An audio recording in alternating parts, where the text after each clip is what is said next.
sore malam semuanya, sahabat bisnis ya. Hari ini saya mau membahas ya, ngomongin tentang ini Brother DCPL 2540 ya. Banyak orang yang bilang katanya mesin ini salah satu dibilang mesin tuyul gitu ya, karena bentuknya yang kecil tetapi dapat menghasilkan uang yang cukup besar gitu. Nah, hari ini kita mau ngomongin ini, apa saja fiturnya, partnya dan lain sebagainya.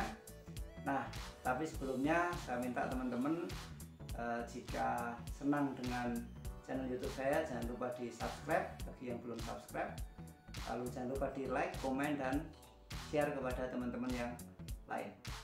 Oke, jadi saksikan video ini sampai selesai untuk bisa ngomongin Brother DCPL 2540 bersama saya.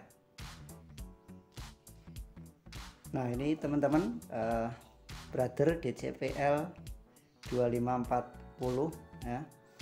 Ini mesin kecil ya, teman-teman bisa lihat, sangat ramping, sangat kecil ya, tetapi sangat worth it untuk bisnis usaha fotokopi pemula. Nah, oke, langsung saja teman-teman. Yang pertama kita lihat dulu ini ya. Ini adalah kaca scanning untuk scan ketika kita mau fotokopi ukuran A4 ya, lewatnya sini ya, untuk fotokopi ukuran A4. Nah, kalau untuk ukuran F4 kita lewatnya atas ini. Nah, ini ADF ya. Ini bisa untuk fotokopi sampai ukuran F4. Nah, kaca scanningnya banyak yang nggak tahu bahwa kalau lewat atas seperti ini, nanti kaca scanningnya yang mana? Nah, kaca scanningnya itu yang ini. Nah, ini yang kecil ini. Nah, ini scanning. Jadi ketika lewat atas di scanning lewat sini set gitu, yang scanning hanya ini, bukan sininya. Nah, lalu biasanya kalau lewat atas, kadang-kadang ketika fotokopi, lalu kadang-kadang ada kemacetan gitu. Nah, kalau terjadi kemacetan biasanya kita buka ini bisa dibuka. Nah, ini biasanya nyantol di sini, lalu kita tinggal tarik gitu. Nah, ini darolnya. Jadi kalau ada kendala tinggal kita buka ini. Nah, ini cuman kayak ada pengaitnya, bukanya gampang dari sini, lalu dari sini udah. Itu untuk scanningnya fotokopi ya. Jadi ini untuk A4, kalau F4 lewat atas. Nah, di sini teman-teman ada tombol. Di sini ada tombol on off, lalu option itu untuk ngatur pilihan-pilihan untuk fotokopinya. Lalu 2-in-1 copy ini biasanya untuk fotokopi memperbanyak KTP supaya bisa satu lembar bisa jadi banyak. Lalu ini tombol scanning, dan DCPL 2540 ini sudah support dengan WiFi, jadi bisa untuk fotokopi atau print melalui WiFi ya. Nah, lalu ini ada tombol menu untuk mengatur mesin ini ya, untuk mengatur semuanya ada di sini, printing maupun fotokopi, kontras dan lain sebagainya. Dan kita bisa cek juga speedonya melalui menu. Lalu clear biasanya untuk back atau kembali. Lalu plus minus. DCPL 2540 ini belum ada tombol angkanya. Jadi teman-teman kalau mau fotokopi banyak itu harus nambahnya pakai ini. Jadi misalkan mau cetak 50 ya, kita mencet ini sebanyak 50, nanti di layar sini akan muncul copy 50, baru kita klik ini start, lalu akan jalan. Kalau ini untuk stop, kalau untuk cancel gitu. Nah, ini oke, ini tombol untuk enter lah istilahnya. Setelah kita program lalu kita oke, baru program kita tersimpan oleh mesin ini. Nah, itu teman-teman, ini untuk tombolnya ya, sangat sederhana. Memang salah satu kelemahan dari DCPL 2540 ini belum ada angkanya, jadi kalau mau nambah ya terus gitu. Tapi itu nggak jadi masalah untuk usaha bisnis fotokopi pemula sih. Nah, oke, kita lanjut ke bagian. Nah, ini jadi ini saya ulang, saya buka. Oke, ini adalah tempat untuk drum dan tonernya. Nah, ini nanti saya akan coba bahas lagi ya. Saya akan coba bedah lagi isinya seperti apa nanti saja ya. Kembalikan dulu.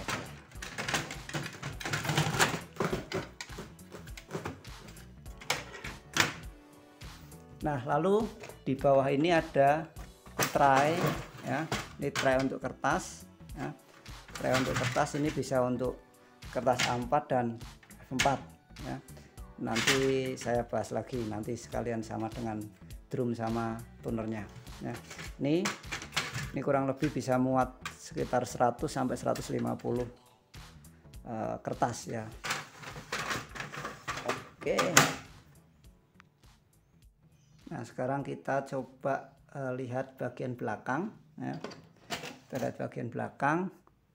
Nah, di sini biasanya kalau macet dari belakang tinggal kita buka juga ini. Lalu kita buka ini pengaitnya yang biru. Ini juga. Oke, nah kelihatan, tinggal kita tarik begitu. Nah, teman-teman, ini juga bisa dilepas, bisa dibuka. Biasanya kalau ada nyantol-nyantol kita buka lewat situ. Oke. Di atasnya yang merah ini sebetulnya ada part warna kayak coklat begitu, itu fusher atau uppernya. Biasanya yang sering rusak atau yang kalau terlalu panas digunakan biasanya akan tergores dan mempengaruhi hasil cetakan. Nanti akan saya lihatkan contoh fusher uppernya yang sudah rusak supaya teman-teman bisa tahu kalau misalkan kok hasilnya garis, kok hasilnya kotor. Salah satu penyebabnya adalah fushernya. Nah, ini teman-teman, kalau teman-teman lihat di CPL 2540 itu sangat recommended ya. Bahkan di sini di belakang ada LAN-nya. Ya, ini bisa untuk LAN ya. Cuman saya belum pernah coba sih pakai LAN ya. Nah, ini untuk kabel printnya tuh. Dan kabel powernya dia langsung ya, bukan lepasan ya, dia langsung di dalam. Oke, kita akan bahas lebih dalam yang poin-poin tertentu ya, kita akan bahas lebih dalam. Nah, oke teman-teman, tadi saya mau bahas untuk beberapa part yang mungkin kalau penggunaannya terlalu banyak juga perlu diganti, tetapi sekali lagi bahwa part-part ini ketika kita beli di tempat marketplace itu sangat terjangkau ya, sangat terjangkau, bahkan istilahnya tidak sebanding dalam tanda kutip dengan hasil yang dihasilkan begitu. Artinya tidak sebanding itu terlalu kecil kalau dibandingkan dengan hasil yang bisa kita raih dari penggunaan mesin brother DCPL 2540 ya. Oke, yang pertama tadi ini teman-teman ya, ini ini toner ya, ini tonernya teman-teman ya. Tonernya saya itu biasa beli untuk toner ini, tonernya hanya bubuknya ya. Jadi kalau ini saya menggunakan yang universal ya, yang universal, bukan yang orinya brother. Kalau orinya brother, kalau teman-teman cek di marketplace itu sekitar 400-an, 300 sampai 400. Kalau ini saya beli yang universal, yang enggak ori ya, yang enggak ori itu hanya sekitar 120 sampai 150-an ya. Nah, dan cara mengisinya ini, untuk ngisi tunernya tinggal dibuka, lalu nanti serbuknya dimasukkan ke sini. Kalau saya biasanya pakai torong untuk pom bensin itu ya, untuk bensin itu ya, itu untuk minyak itu. Nah, ini biasanya yang kadang-kadang sering kotor itu tinggal dibuka. Di sini ada ini ada baut itu, kita tinggal buka lalu kita bersihkan yang ini cleaning blade-nya ini kita bersihkan ya. Mungkin kalau bahasa saya cleaning blade ya, cuman mungkin teman-teman yang lebih tahu ini namanya apa bisa komen di kolom komentar ya. Tahu saya ini ya cleaning blade gitu ya, untuk supaya tintanya itu enggak bocor atau kemana-mana. Dan di dalamnya juga ada kayak apa sih, spons kecil begitu di dalamnya. Nah ini biasa kalau saya selama pakai ini pertama kali, mesin saya pertama kali yang saya bawa pulang ini. Di kios ada satu ya, ini memang sengaja saya bawa pulang untuk di-sharingkan kepada teman-teman ya. Saya selama pakai ini 2 tahun ya, kurang lebih 2 tahun atau 3 tahun, sekitar 2-3 tahun, karena udah 2 tahun jalan ya, hampir 3 tahun. Saya ganti ini baru 3 kali ya, seperti ini. Saya pakai yang enggak ori ya, 3 kali saya ganti ya. Harganya tadi 120 sampai 125, saya agak lupa karena ini saya beli sudah agak lama ya.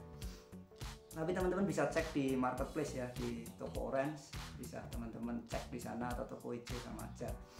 Nah lalu ada part yang lain yang ini teman-teman ya, ini namanya drum. Mungkin ini bisa saya lepas enggak ya? Oh nggak bisa. Oke, sorry, ini nggak sempat saya lepas. Ini kayak piringan, saya lupa bawa yang sudah lepasan ya. Sebenarnya ada yang sudah lepasan, cuman saya lupa bawa. Ada di kios ya. Nah ini drumnya ini paling tidak setahun itu ganti 2 kali ya untuk drum ya. Tapi tergantung penggunaan juga sih. Kalau sekali penggunaan 500 lembar langsung digenjot 1 kali ya mungkin bisa cepet jebol ya. Tapi ini selama setahun saya biasanya ganti 2 kali perawatan ya. Itu karena kalau enggak nanti pengaruhnya yaitu hasilnya bisa pudar atau kadang kotor gitu. Ini drum. Lalu kadang-kadang yang perlu kita bersihkan juga ini jadi kayak ada apa untuk geser. Nah ini di dalamnya itu ada kayak apa sih, tembaga atau apa gitu, saya kurang paham. Tapi biasanya kalau muncul drum hijau ini cuma suruh geser aja. Nah ini biasanya yang rusak di sini. Kalau teman-teman yang sudah lama pakai Brother DCPL 2540 mungkin lebih paham ya, yang di dalamnya ini isinya apa ya. Dan pernah ngalami juga drum hijau mungkin ya. Kalau saya juga pernah ngalami drum hijau ya, jadi saya geser begini. Tapi kalau sudah terlalu lama ya mau nggak mau ganti gitu. Ini lalu tadi teman-teman yang saya maksud yang biasanya rusak itu pusher uppernya itu kayak gini bentuknya. Di atasnya yang tadi merah-merah tadi bentuknya kayak gini. Nah teman-teman bisa lihat ini luka ya.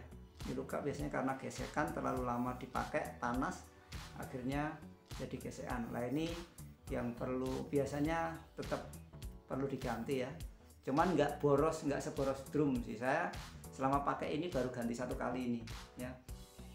Saya pakai Brother DCP ini baru ganti 1 kali ini.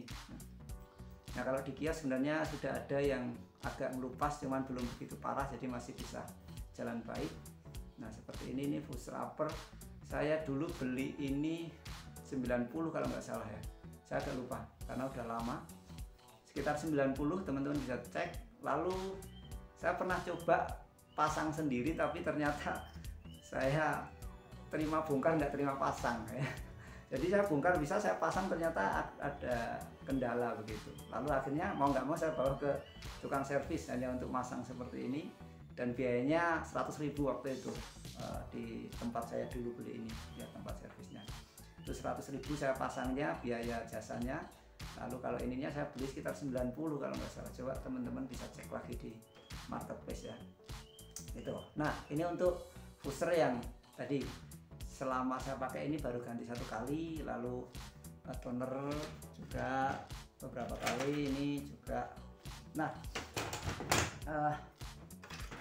lalu ini itu apa istilahnya ya, tempat kertasnya ya. Jadi kalau posisi seperti ini untuk A4. Lalu kalau untuk F4 dulu awal pertama kali saya beli juga agak bingung ini untuk F4 kertasnya gimana karena nggak muat ya. Nah ternyata ini ada apa ini, pencetan. Lalu dibuka, dipencet, ditarik ke belakang.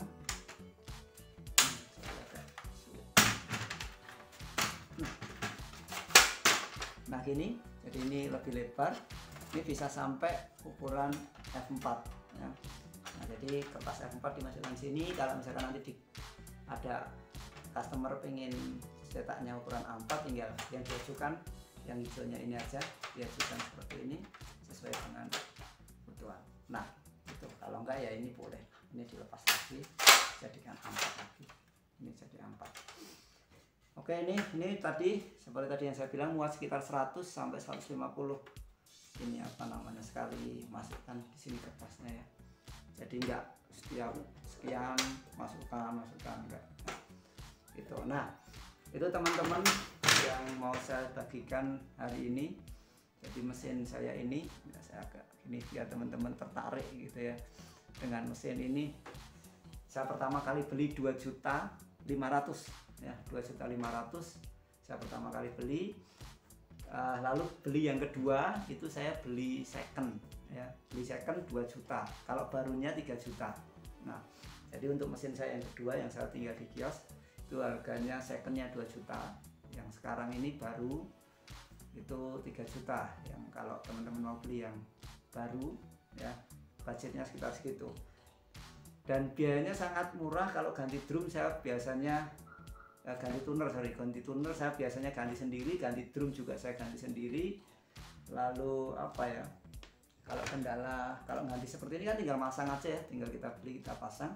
Kecuali yang ini tadi karena ini di belakang ya, di belakang jadi agak rumit, saya nggak begitu tahu caranya. Jadi saya kemarin beli mau coba masang nggak bisa, lalu saya bawa ke tempat servis. Itu yang pasti kalau teman-teman mau apa namanya mencoba atau mau buka usaha lalu beli mesin ini, saya sangat merekomendasikan ya, karena saya sudah gunakan ini sejak tahun 2019 ya, ini tahun 2022 ya, jadi sekitar 3 tahun pakai, sudah punya 2 mesin seperti ini semua. Kenapa saya pakai mesin kecil ini? Karena alasannya adalah yang paling utama adalah masalah budget gitu ya, kita nggak usah munafik gitu ya, kalau memang budgetnya kecil ya sudah gitu.